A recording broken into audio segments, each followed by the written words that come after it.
Ladies and gentlemen, please welcome Mayor of Ballina, Mark Duffy.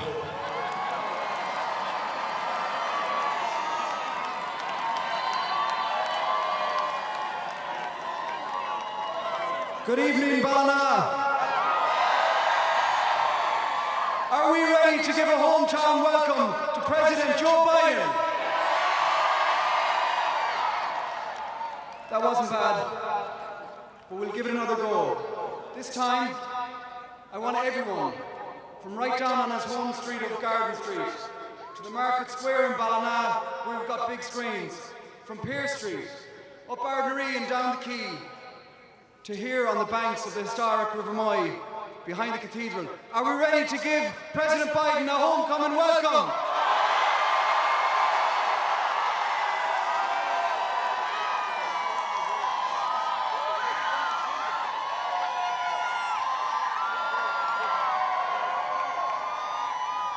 Tonight we are celebrating in Ballina. We are celebrating our history, our heritage, our culture, and most importantly, our people. We're celebrating each and every person from County Mayo and afar that has come here tonight on this historic occasion. But we're also remembering tonight the people who are no longer with us, who are part of the fabric that have made us who we are, proud County Mayo people and proud Irish people.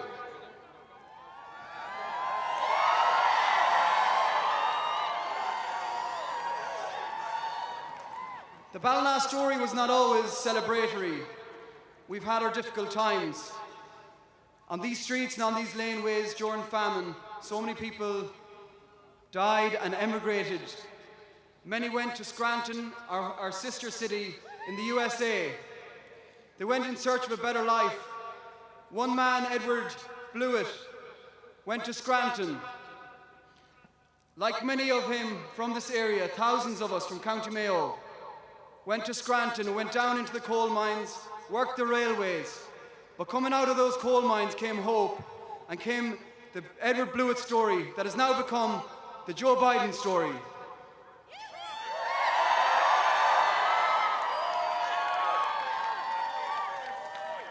In Scranton, like Ballina, we know where we've come from.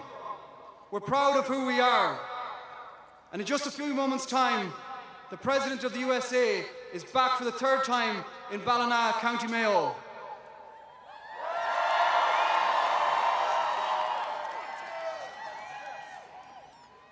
The Taoiseach, Leo Varadkar, will speak next.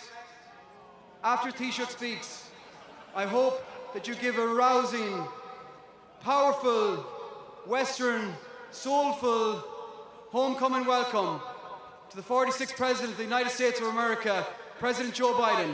Have a great night.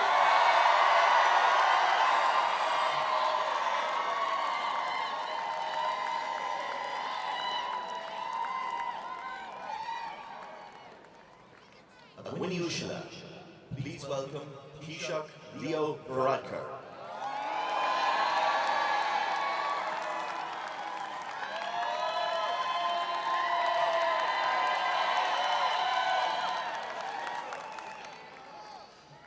President Biden, Ambassador Cronin, distinguished guests, ladies and gentlemen. Mr. President, welcome back to Mayo. Fáilte Rash, Quig Conde Mayo, Conde Intach, Conde Specialta. A county very close to my heart, as well as your own. And thank you for choosing to make this such a big part of your visit. The story of Ireland can be told through poetry and music, but most eloquently, it's expressed through our people. It's a story of longing for a better life, a better society, and a better world. A story of unimaginable courage in the face of loss. And above all, it's a story of love for country, for family, and for community. It's your story, Mr. President, as well as our own. So thank you for your lifelong commitment to peace on our island. Your friendship, your leadership that you've shown in protecting all that has been achieved, and for everything that you're helping to do to build a better future here in America and around the world. In this place, hope and history are not often far apart. 25 years ago, when the Good Friday Agreement was signed, to use the words of Maya Angelou, my favourite American poet, we released our fingers from fists of hostility and allowed the pure air to cool our palms. History, she reminds us, despite its wrenching pain, cannot be unlived, but if faced with courage, need not be lived again. By facing our past together, on our island we learned a brave and startling truth, that nothing is ever truly impossible. In the darkest days of our country's history, the Blewitts and the Finnegans and countless other families left these shores for a better life in the new world. Mayo has changed considerably, and Ireland has changed considerably since Edward Blewett fled these shores during the worst days of the famine. We were a country at the time starved of food, of medicine, in despair, starved of opportunity, and starved for even longer of basic rights and freedoms. A country that was being denuded of its people, a country that was not in charge of its own affairs. Today, Mayo, as you've witnessed, is linked to the world by fibre and by air. It's connected to communities across the globe through its people. Mayo is home to American companies that provide good jobs for so many people, and a new technological university which provides the greatest passport for all, an education. So here outside St. Murdoch's Cathedral, we must rededicate ourselves to playing our part in the fight between darkness and light, despair and hope, injustice and dignity. We pray for the wisdom to guide us, the words to speak up for those without a voice, the shield to protect our planet, and the strength to do what is right always. Mr. President, we know that your life story reminds us that although tragedy may shape us, it never solely defines us. Love of country, of family, and of each other moves us forward, providing new hope and inspiring others along the way. President Biden, you are the most Irish of all American presidents, not because of what is written on your family tree, but because of what is enshrined in your soul. We didn't need to gather here today in our tens of thousands to say welcome back to Ireland, because in your heart you never left. Thank you very much, Mr. President. We look forward to your words.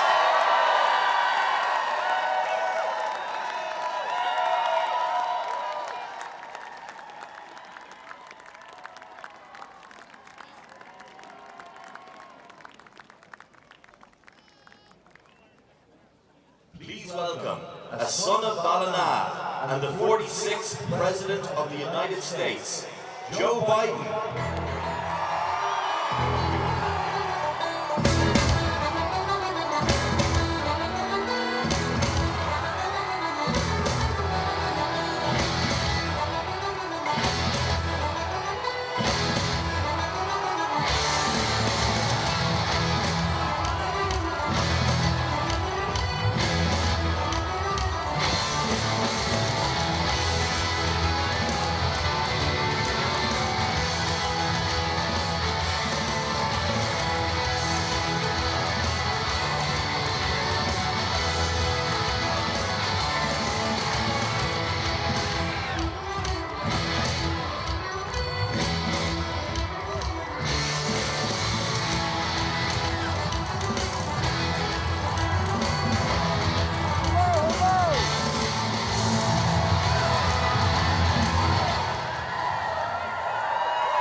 Mary, I see the light.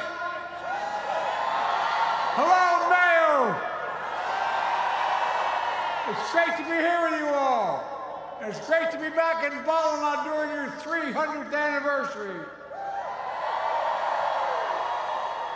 This town is the home of Ireland's first female president, one of your youngest mayors, and maybe to be Ireland's first female astronaut, Nora Patton.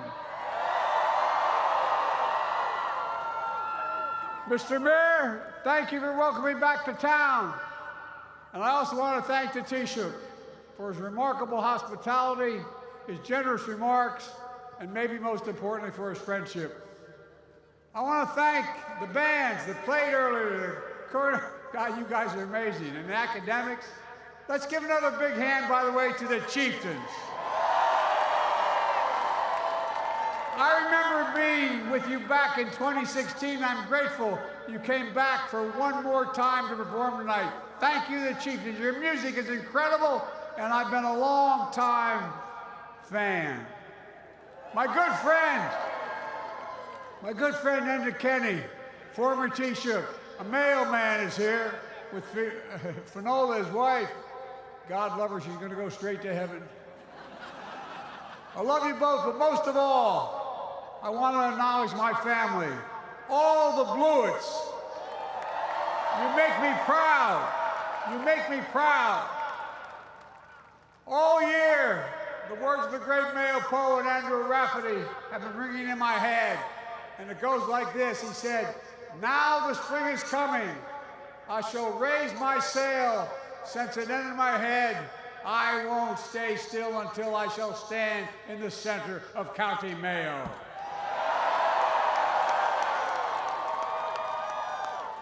I mean it, I had to be here.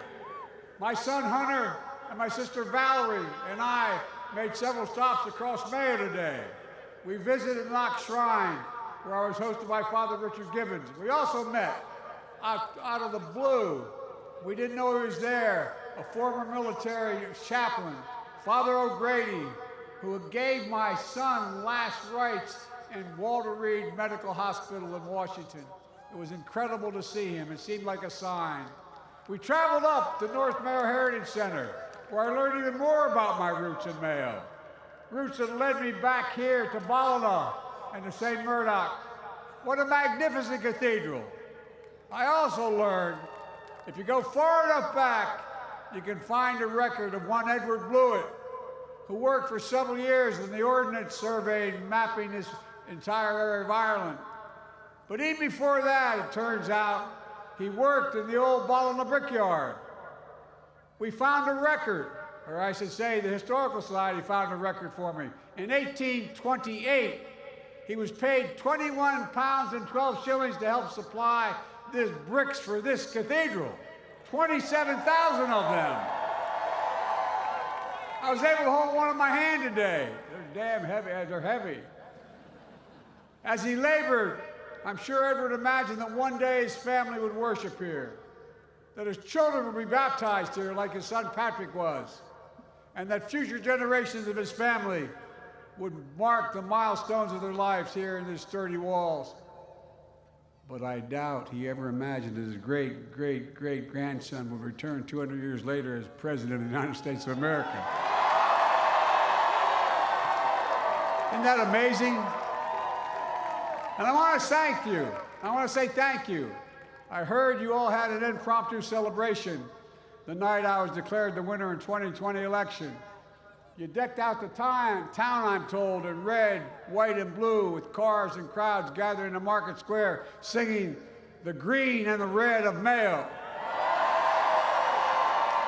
Well, I tell you what, it means the world to me. It meant the world to me and my entire family to be embraced as Mayo Joe, son of Ballina. My mother, my grandmother, whose maiden name was Blewett, they're smiling down on me right now. And I can tell you what, that song speaks to me. It goes like, oh, the feeling that came over me to stay forevermore, forevermore, stay forevermore. And on the green and red of Mayo, oh, the green and red of Mayo, oh, the green and red of Mayo. The truth of it is, being here does feel, I know you're going to think, it feels like coming home. It really does.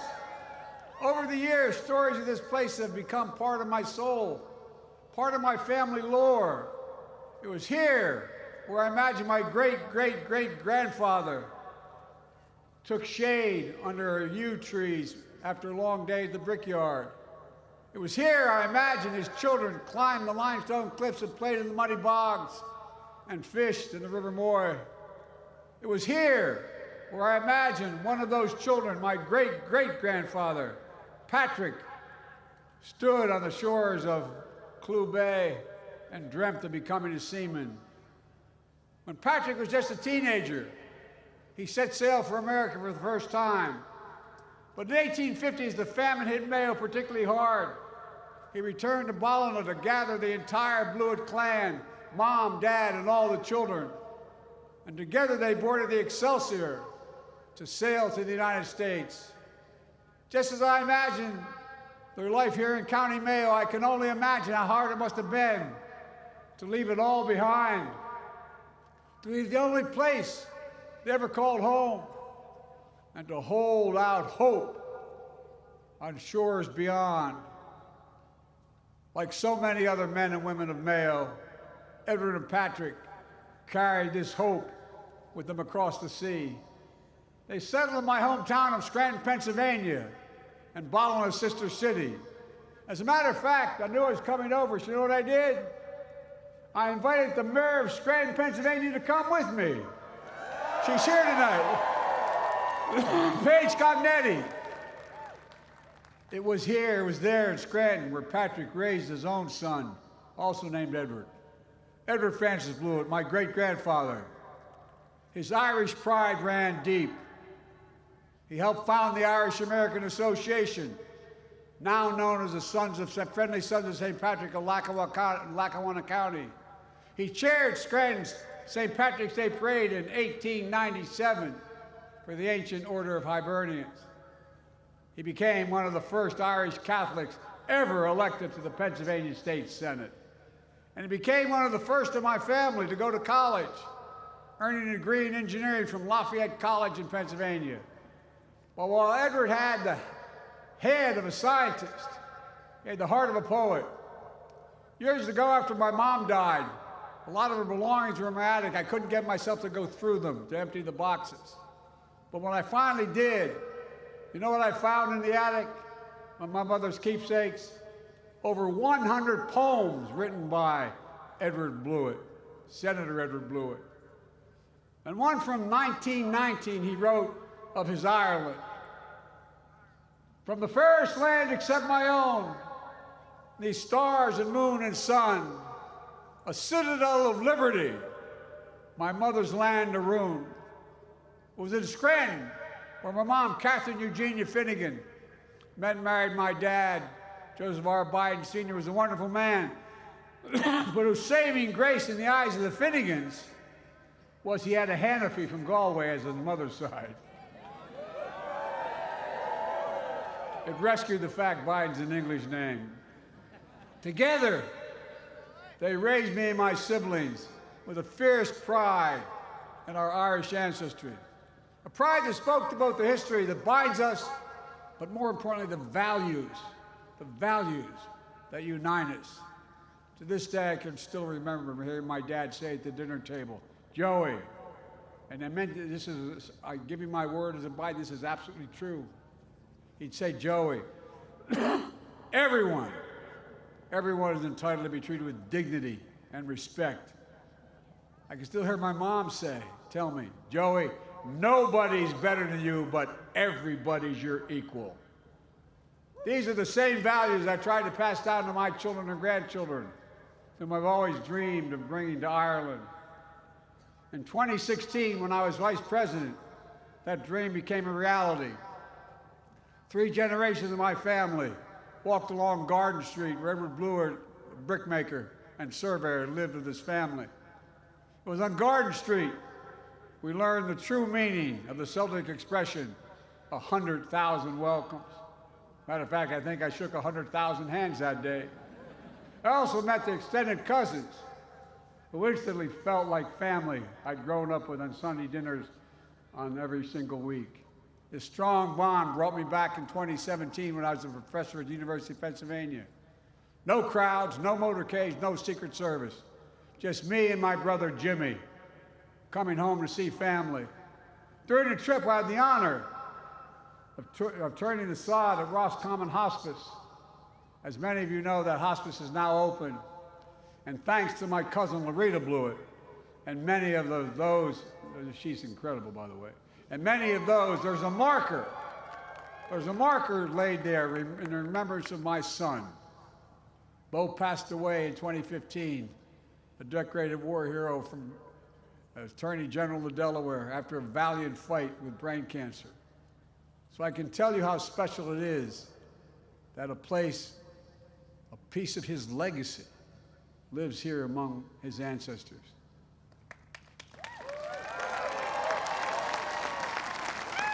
And thinking about it, I can hear my dad's voice again. He'd always say, "Joey, remember, family is the beginning, the middle, and the end."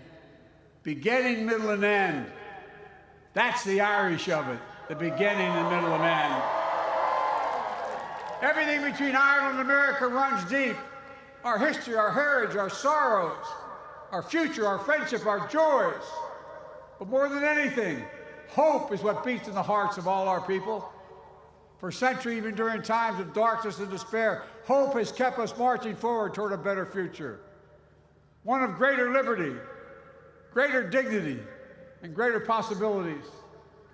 In the earliest days of my nation's history, thousands of Scots-Irish alongside George Washington defended those ideals. And then those democratic ideals were under threat during my nation's civil wars.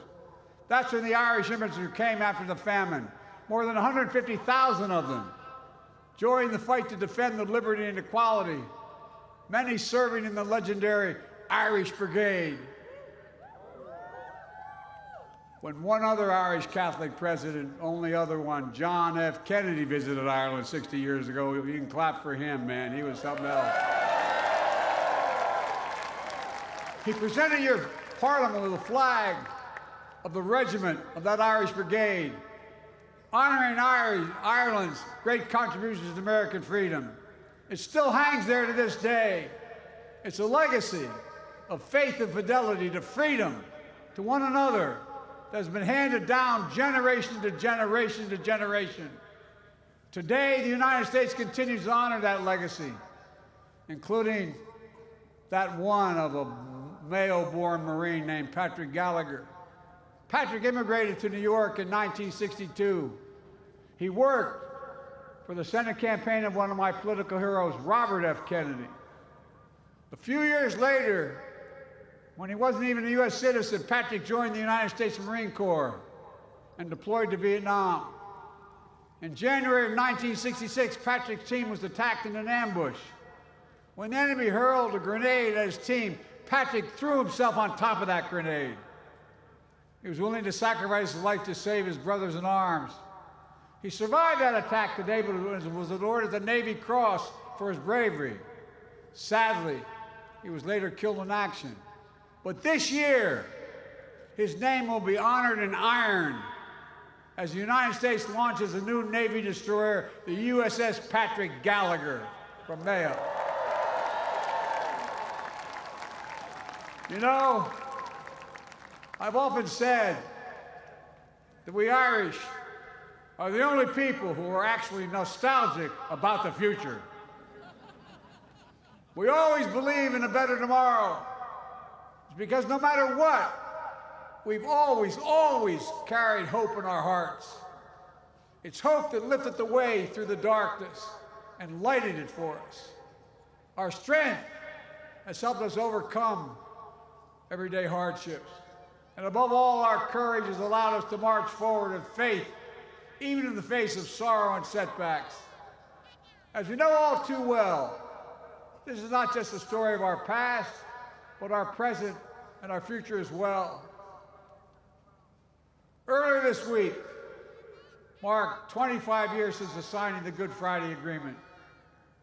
25 years of peace and progress, not just for the people of Northern Ireland, but the people all across the island. It's a reminder of the importance of peace and what you can accomplish when we work together in common cause. Ladies and gentlemen, our world today stands at an inflection point where the decisions we make today are going to affect our futures for decades to come. And it's in these moments where we need hope and courage more than ever. We're facing enormous challenges around the world, challenges that are too great for any one country to solve alone. Together, we must take on these challenges of disease, food insecurity, which continue to devastate communities around the world, just as they did in Ireland generations ago. And I'm so proud to say that Ireland has not forgotten. You've stepped up as a leader to fight global hunger around the world today. We must tackle the climate crisis that has devastating impacts to preserve our planet for generations to come. As I said to the Parliament, Ireland's famous 40 shades of green now include green energy, green agriculture, and green jobs. And with Russia's brutal aggression, brutal war of aggression, shattering the peace of Ukraine and in Europe, we must renew our commitment to our values our ancestors fought for. What do we Irish fight for? Freedom, democracy. It always must be defended. And I want to thank you. I mean this from the bottom of my heart. I want to thank you for the incredible generosity you've shown, like so many other Irish families across this country who've opened up their hearts and homes to tens of thousands of Ukrainian refugees fleeing Russia's brutal violence. I've been there many times. Ireland remembers. Ireland remembers. So let me end where I began, with the bricks of this cathedral. Nearly 200 years ago, the bricks touched by my great-great-great-grandfather, in his hands still hold up this soaring nave and hold it aloft. Like the Irish-American story itself, it's a testament to our shared past, present, and our future. It speaks to the sweat of the workers who raised the spire of skyward, brick by brick, just as they did in communities all across my home country. You know, over 32 million Americans claim to be Irish heritage. More would if they could. And I imagine all the hope and hard work embodied in those Irish hearts inspired another one of my great-great-grandfathers, Edward Francis Blewett's poems. This one was from 1925, toward the end of his life. He called it The Workers. It goes like this: the march of progress cannot cease while hearts and minds and ardent souls are bound in faith to sublime things. My friends, people of Mayo, this is a moment to recommit our hearts, our minds, our ardent souls to the march of progress, to lay the foundations brick by brick by brick for a better future for our kids and our grandkids. One of greater liberty, opportunity, and dignity, just like our ancestors did for us. I've never been more optimistic, and I've been doing this a long time. I've never been more optimistic about what we can achieve if we stick together and stick to our values. This is a time of enormous possibilities. And united by history, heritage, and hope, and maybe most of all by courage, nothing is beyond our reach. Every time I walked out of my grandfather Finnegan's home in Scranton, Pennsylvania, he yelled, "Joey, keep the faith." Then I'd hear someone from the house yell, "No, Joey, spread it."